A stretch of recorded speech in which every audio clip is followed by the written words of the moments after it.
हाँ तो दोस्तों, इस वीडियो के अंदर हम बीकाजी फूड के आईपीओ के बारे में बात करेंगे और जानेंगे कि इस आईपीओ के अंदर आपको कितना लिस्टिंग गेन मिल सकता है और आपको इस आईपीओ के अंदर अप्लाई करना चाहिए या नहीं। चलिए शुरू करते हैं। तो देखिए, सबसे पहले हम ये जानेंगे कि ये कंपनी क्या काम करती है। तो आप में से बहुत सारे लोग होंगे जो 10-15 साल से जो बीकाजी की जो बीकानेरी भुजिया नमकीन है आप लोग खाते हुए आ ही रहे होंगे। तो मुझे बताने की जरूरत नहीं है कि ये कंपनी क्या काम करती है, लेकिन यहाँ पे जो जो डिटेल्स होगी उसके बारे में हम यहाँ पे पूरा अच्छे से डिटेल में बात करने वाले हैं। तो देखिए, ये जो कंपनी है ये इंडिया की one of the largest FMCG company हमें नजर आती है। तो ये मत समझिएगा कि ये कंपनी सिर्फ नमकीन ही बेचती है। नमकीन के अलावा अगर हम देखेंगे तो यहाँ पे जो पैकेज्ड स्वीट्स होते हैं यानी कि जो मिठाइयाँ होती है वो ये कंपनी सेल करने का काम करती है। उसके अलावा जो पापड़ इनका होममेड पापड़ यहाँ पे ये नजर आता है। और उसके अलावा जो वेस्टर्न स्नैक्स होते हैं वो भी ये कंपनी सेल करने का काम करती है। फिर उसके अलावा अगर आप देखोगे जो राजस्थानी मठरी वगैरह होती है और जो कुकीज वगैरह होते हैं वो भी ये कंपनी सेल करने का काम करती है। अगर हम ये जो क्वार्टर अगर हम 6 महीने की अगर हम बात करेंगे यानी कि जनवरी से लेकर जून तक की अगर हम बात करेंगे तो कंपनी ने 300 से भी ज़्यादा प्रोडक्ट बीकाजी ब्रांड के अंदर अभी ये 6 महीने में सेल किए, क्योंकि एक डेफिनेटली देखा जाए तो ये काफ़ी बड़ा ये कंपनी के लिए हमें एक अचीवमेंट नजर आता है। अगर हम कंपनी के बीकानेरी भुजिया की अगर हम बात करेंगे तो इंडिया में सबसे ज़्यादा अगर बीकानेरी भुजिया अगर कोई बनाता है तो वो ये कंपनी बनाती है। अगर हम इनकी टोटल कैपेसिटी की अगर हम बात करेंगे तो 29,380 टन की इनकी एनुअल कैपेसिटी हमें यहाँ पे नजर आती है। अगर हम हैंडमेड पापड़ की अगर हम बात करेंगे तो हैंडमेड पापड़ में भी सेकंड लार्जेस्ट मैन्युफैक्चरर हमें ये कंपनी नजर आती है, और जिसके अंदर अगर हम कैपेसिटी की अगर हम बात करेंगे तो 9,000 टन की कैपेसिटी हमें यहाँ पे ये कंपनी की नजर आती है। उसके अलावा अगर हम देखेंगे तो ये कंपनी का इंटरनेशनल फुटप्रिंट भी है। तो ये मत समझिएगा कि सिर्फ इंडिया में ये प्रोडक्ट अपने सेल करती है। अभी यहाँ पे धीरे धीरे इन्होंने आउट ऑफ इंडिया में भी अपने प्रोडक्ट को सेल करना स्टार्ट कर दिया है। और डेफिनेटली देखा जाए तो जो ऑर्गेनाइज्ड मार्केट की अगर हम बात करेंगे तो अगर हम आउट ऑफ इंडिया में अगर हम बात करेंगे यूएसए यूरोपियन कंट्रीज में तो वहाँ पे सारे मार्केट ऑर्गेनाइज नजर आते हैं। तो जो भी ऑर्गेनाइज कंपनीज होती है तो उनके लिए वहाँ पे काफी बड़ा बिजनेस बन सकता है। लेकिन इंडिया में अभी भी अगर हम देखेंगे तो जो अनऑर्गेनाइज मार्केट है उससे ऑर्गेनाइज में ही अभी यहाँ पे शिफ्ट होता हुआ हमें नजर आ रहा है। तो वही एक हमें यहाँ पे एक मेन यहाँ पे कंपनी के लिए पोटेंशियल बेनिफिट आने वाले long term point of view से नजर आता है। उसके अलावा अगर हम देखेंगे तो यहाँ पे जो मेन अगर हम कंपनी की लीडरशिप की अगर हम बात करेंगे तो देखिए, राजस्थान हो गया, आसाम हो गया, बिहार, इन तीन के अंदर एक अच्छी खासी लीडरशिप कंपनी की नजर आती है। यानी कि यहाँ से कंपनी को काफी ज्यादा रेवेन्यू कंपनी को अर्न होता है। और मेनली अगर आप देखोगे तो बीकानेरी भुजिया तो यानी कि मेनली इनकी जो भुजिया है वो इन्होंने बीकानेर से ही स्टार्ट की है। और इनका जो मेन बिजनेस अगर आप देखोगे जो अर्ली इन्होंने जो 5-10 साल इन्होंने काम किया वो इन्होंने मेन राजस्थान में फोकस करके इन्होंने काम किया है। फिर राजस्थान में इन्होंने अपने ब्रांड को एक अच्छा खासा बड़ा बनाया है और उसके बाद में भी ये आउट ऑफ इंडिया में भी जा रहे हैं और आउट ऑफ राजस्थान में भी इनका एक अच्छा खासा यहाँ पे प्रेजेंस हमें नजर आ रहा है। लेकिन इंडिया में अगर हम देखेंगे तो अभी अराउंड 23 स्टेट के अंदर अभी ये कंपनी अपने जो प्रोडक्ट्स उनको सेल करती है। उसके अलावा जो 3 यूनियन टेरिटरीज है उसके अंदर ये कंपनी हमें प्रोडक्ट सेल करती हुई नजर आती है। इंडिया में भी अगर आप देखोगे लगभग 5 या 6 स्टेट्स अभी और बाकी है, तो वहाँ पे डेफिनेटली हर जगह वो बीकानेरी भुजिया नहीं चलती है। तो उस पॉइंट ऑफ व्यू से हो सकता है कि वहाँ पे अदर स्टेट्स में कंपनी ने अभी तक अपने प्रोडक्ट को सेल नहीं किया है। अब अगर हम कंपनी के अगर हम यहाँ पे इंटरनेशनल कंट्रीज की अगर हम बात करेंगे तो देखिए, यहाँ पे नॉर्थ अमेरिका हो गया, यूरोप, मिडल ईस्ट, अफ्रीका और एशिया पैसिफिक, तो यहाँ पे ये कंपनी अपने प्रोडक्ट को सेल करने का काम करती है। लेकिन अगर हम एक्सपोर्ट से अगर हम बात करेंगे तो यहाँ पे सिर्फ 3.2% का रेवेन्यू कंपनी का हमें यहाँ पे आता हुआ नजर आता है, जो कि दिखाता है कि अभी इतना ज्यादा फोकस हमें कंपनी का एक्सपोर्ट के पॉइंट ऑफ व्यू से नजर नहीं आता है। लेकिन डेफिनेटली मुझे लगता है कि आने वाले टाइम पे यहाँ पे एक्सपोर्ट पे कंपनी का फोकस हमें होता हुआ नजर आएगा। क्योंकि देखिए, ये जो पैकेज्ड स्वीट की अगर आप बात करोगे काफी ज्यादा एनआरआई जो हमारे इंडियन एनआरआईज हैं वो यहाँ पे आउट ऑफ इंडिया रहते हैं, तो वहाँ पे डेफिनेटली उसकी डिमांड काफी ज्यादा रहती है और उन्हें इंडियन स्वीट्स वहाँ पे खाना काफी पसंद रहता है। तो उस पॉइंट ऑफ व्यू से डेफिनेटली वहाँ पे कंपनी के प्रोडक्ट की डिमांड रहेगी। और अगर हम नमकीन की भी अगर हम बात करेंगे तो ये नमकीन रही है। फिर उसके अलावा आने वाले टाइम पे अगर कंपनी रतलामी नमकीन भी लेके आती है तो उस पॉइंट ऑफ व्यू से डेफिनेटली एक बड़ा बिजनेस यहाँ पे बन सकता है। उसके अलावा अगर हम देखेंगे अगर हम कंपनी के मैन्युफैक्चरिंग फैसिलिटी की अगर हम बात करेंगे तो अभी 6 मैन्युफैक्चरिंग फैसिलिटीज कंपनी की है। इसमें से 4 की अगर हम बात करेंगे तो 4 यहाँ पे बीकानेर राजस्थान के अंदर है और एक गुवाहाटी आसाम के अंदर है और एक अगर हम बात करेंगे तो टुमाकुरू के अंदर है, जो कि कर्नाटका के अंदर हमें नजर आता है। तो मेनली अगर हम देखेंगे तो यहाँ पे राजस्थान के अंदर ही मेन हमें कंपनी का फोकस नजर आता है। लेकिन ये मेन मैन्युफैक्चरिंग फैसिलिटी है, क्योंकि देखिए ऐसा कहा जाता है कि अगर आपको एक अच्छी क्वालिटी की नमकीन अगर आपको बनानी है तो जहाँ पे वो बन सकती है वहीं पे आपको बनानी चाहिए। क्योंकि मेनली मैंने देखा है कि महाराष्ट्र में जो नमकीन लोग बनाते हैं तो वो नमकीन का टेस्ट राजस्थान जैसी नमकीन का नहीं आता है। तो डेफिनेटली वहाँ पे एक पानी का भी फर्क पड़ता है। तो डेफिनेटली कंपनी को उसी के पॉइंट ऑफ व्यू से यहाँ पे मैन्युफैक्चरिंग फैसिलिटी यहाँ पे सेलेक्ट करनी पड़ती है। अब अगर हम यहाँ पे कंपनी की कम्पिटिटिव स्ट्रेंथ की अगर हम बात करेंगे तो देखिए पैन इंडिया रिकॉग्निशन हमें कंपनी का नजर आता है और एक वेल एस्टेब्लिश ब्रांड है। तो अगर आप देखोगे आज एक बच्चे को, हर बच्चे को पता होगा कि बीकाजी फूड, ये बीकाजी की नमकीन आजकल सब लोग खाते हैं, तो उस पॉइंट ऑफ व्यू से डेफिनेटली एक वेल एस्टेब्लिश ब्रांड हमें ये कंपनी नजर आती है। और उसके अलावा अलग अलग सेगमेंट, अलग अलग मार्केट में ये कंपनी काम करती है और यहाँ पे क्वालिटी स्टैंडर्ड को ध्यान में रखे हुए ये कंपनी प्रोडक्ट बनाने का काम करती है, तो ये भी काफ़ी अच्छी बात है। और उसके अलावा अगर हम देखेंगे तो यहाँ पे ई कॉमर्स के ऊपर भी ये कंपनी का फोकस है और एक्सपोर्ट के ऊपर भी ये कंपनी फोकस हमें करती हुई नजर आती है। और डेफिनेटली आने वाले टाइम पे ये एक्सपोर्ट की अगर हम बात करेंगे तो काफ़ी बड़ा रेवेन्यू ड्राइवर ये कंपनी के लिए आने वाले टाइम पे हो सकता है। अगर हम डिस्ट्रीब्यूशन नेटवर्क की अगर हम बात करेंगे, काफ़ी अच्छा डिस्ट्रीब्यूशन नेटवर्क हमें नजर आता है। और उसके अलावा भी जो नए नए ये रिटेल चेन सारे, खास करके अगर हम रिलायंस रिटेल की अगर हम बात करेंगे या फिर डीमार्ट की अगर हम बात करेंगे तो इनके साथ में भी काफ़ी अच्छा यहाँ पे इनका नेटवर्क बना हुआ है, तो वो काफ़ी अच्छी बात है। और मेनली अगर आप कोई भी जनरल स्टोर वगैरह अगर जाओगे तो वहाँ पर आपको बीकाजी की नमकीन मिल जाएगी, तो डेफिनेटली काफ़ी बड़ा डिस्ट्रीब्यूशन नेटवर्क हमें यहाँ पे ये कंपनी का नजर आता है।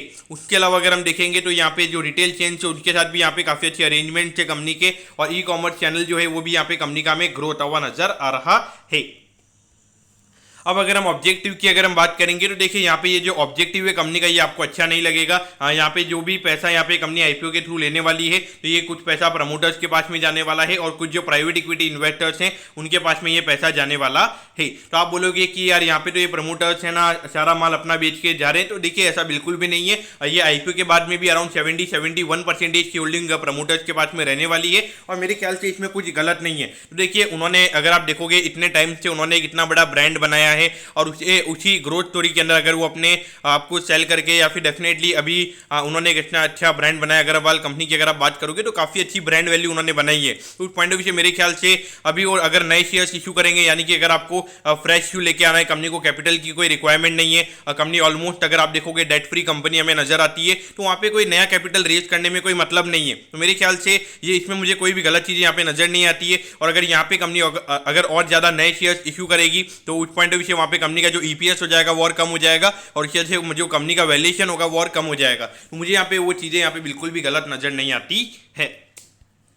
अब अगर हम कंपनी के फाइनेंशियल से पहले अगर हम प्रमोटर्स की अगर हम बात करेंगे तो देखिए शिव रतन अग्रवाल जी, दीपक अग्रवाल जी, शिव रतन अग्रवाल जी, तो यही कंपनी के प्रमोटर्स हमें यहाँ पे नजर आते हैं। ये एचयूएफ है, यानी कि हिंदू अनडिवाइडेड फैमिली हमें ये नजर आता है। तो देखिए अगर हम रेवेन्यू के नंबर्स की अगर हम बात करेंगे तो देखिए यहाँ पर अगर आप देखोगे 1074 करोड़ के कंपनी के रेवेन्यू के नंबर थे, फिर लगभग 1310 करोड़ के लगभग ये रेवेन्यू का नंबर हो गया था। तो ऑलमोस्ट अगर आप देखोगे 200 करोड़ से भी ज़्यादा का रेवेन्यू ग्रोथ हमें यहाँ पे ईयर ऑन ईयर बेसिस पे देखने को मिला था।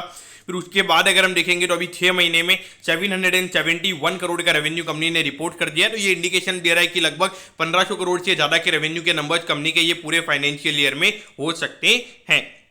अगर हम यहाँ पे नेट इनकम की अगर हम बात करेंगे तो देखिए 50 से 65 करोड़ और उसके बाद में अगर आप देखोगे 81 करोड़ के लगभग ये नंबर हमें नजर आता है। लेकिन अभी 6 महीने में लगभग 41 करोड़ के लगभग ये नंबर हमें नजर आता है, जो कि इंडिकेशन दे रहा है कि यहाँ पे जो नेट इनकम का नंबर है वो पिछले साल के मुकाबले ज़्यादा ग्रोथ हुआ नजर नहीं आएगा। लेकिन मेनली अगर आप देखोगे जो नमकीन की जो सेल्स होती है वो पहले के जो 6 महीने होते हैं, खास करके जो समर वाला जो क्वार्टर होता है, यानी कि जो अप्रैल से जून वाला क्वार्टर होता है, वहाँ पे इतनी ज़्यादा सेल्स नहीं होती है। उसका रीज़न ये होता है कि समर में लोग इतना ज़्यादा नहीं खाते, लेकिन खास करके जो विंटर भी स्टार्ट होता है अक्टूबर से लेके मार्च तक, तब ज्यादा काफी ज्यादा सेल नमकीन की होती है। तो इस पॉइंट ऑफ व्यू से मुझे लगता है कि लगभग 90 या 100 करोड़ के लगभग के यहाँ पे कंपनी के प्रॉफिट हमें इस साल देखने को मिल सकते हैं। यहाँ पे मार्जिन की अगर हम बात करेंगे तो हार्डली 5 या 6% के मार्जिन हमें नजर आते हैं। तो देखिए काफ़ी बड़ा कंपटीटिव मार्केट हमें नजर आता है, खास करके ये अनऑर्गेनाइज्ड मार्केट यहाँ पे काफ़ी बड़ा हमें नजर आता है। और ये इन प्रोडक्ट पे कंपनी मन चाहे प्राइसेस नहीं ले सकती। डेफिनेटली अगर आप देखोगे, अगर आपकी नॉर्मली भुजिया अगर आप देखोगे अगर 200 रुपये की अगर 1 kg आती है और अगर मार्केट में भी अगर 200 रुपये में मिल रही है, तो अगर आप 300 रुपये पे सेल नहीं कर सकते, डेफिनेटली आपको उसी प्राइस पे सेल करना पड़ेगा। तो यहाँ पे डेफिनेटली यहाँ पे आपको रेवेन्यू लगातार ग्रो करना पड़ेगा। तो यहाँ पे मार्जिन यहाँ पे ज़्यादा मुझे नहीं लगता कि यहाँ पे 7-8% से ज्यादा का मार्जिन हमें long term point of view से जाता हुआ नजर आएगा। अब अगर हम आईपीओ के डिटेल्स के बारे में अगर हम बात करेंगे तो देखिए 3 नवंबर को ये आईपीओ में ओपन होता हुआ नजर आएगा और 7 नवंबर को ये आईपीओ में क्लोज होता हुआ नजर आएगा। 300 शेयर्स पर यहाँ पे 300 रुपये पर शेयर पे यहाँ पे कंपनी शेयर दे रही है। 50 शेयर्स का हमें यहाँ पे लॉट नजर आता है, यानी कि एक लॉट को अप्लाई करने के लिए 15,000 रुपये लगेंगे। अगर हम इशू साइज की अगर हम बात करेंगे तो 881 करोड़ का हमें यहाँ पे ये आईपीओ नजर आता है। उसमें से अराउंड 35% का रिटेल कोटा है, यानी कि लगभग 310 करोड़ के लगभग का रिटेल कोटा हमें यहाँ पे कंपनी का नजर आता है, जो कि डेफिनेटली देखा जाए तो यहाँ पे काफी बड़ा आईपीओ में नजर आता है और इसमें पूरा ये ऑफर फॉर सेल ही है, यानी कि ये पूरा पैसा कंपनी के प्रमोटर्स और जो प्राइवेट इक्विटी इन्वेस्टर्स है जो अपना स्टेक बेच रहे हैं उन्हीं के पास में जाने वाला है।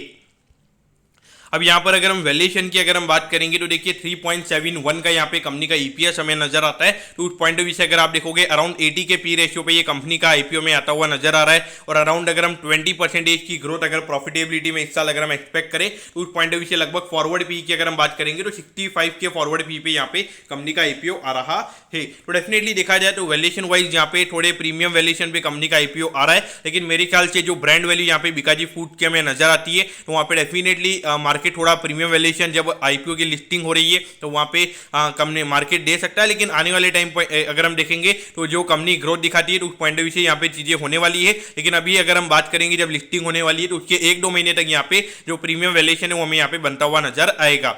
अगर हम नेट एसेट वैल्यू की अगर हम बात करेंगे तो देखिए 2021 में नंबर 24 पे था, लेकिन अगर हम 2022 की यानी कि जो अभी क्वार्टर खत्म हुआ है उस पॉइंट ऑफ व्यू से अगर हम देखेंगे तो वहाँ पे कंपनी ने 33 रुपीज की नेट एसेट वैल्यू दिखाई है। उस पॉइंट ऑफ व्यू से अगर आप देखोगे तो 9-10 के प्राइस टू बुक वैल्यू पे ये कंपनी का आईपीओ आ रहा है, तो वो पॉइंट ऑफ व्यू से यहाँ पे वैल्यूएशन काफी अंडर कंट्रोल हमें यहाँ पे नजर आता है। अगर हम डेट की बात करेंगे तो डेट यहाँ पे कंपनी का काफी कम है, लगभग 150 करोड़ के लगभग के हमें डेट नजर आता है और उसमें से भी कुछ हमें करंट बोरिंग्स नजर आती है, यानी कि जो 1 साल के अंदर जो ओडी वगैरह बैंक कंपनी लेती है तो उसमें से 70-80 करोड़ का तो अमाउंट वही है, तो लॉन्ग टर्म वार्निंग यहाँ पे 70-80 करोड़ की नजर आती है। तो उस पॉइंट ऑफ व्यू में यहाँ पे कोई प्रॉब्लम नजर नहीं आती है।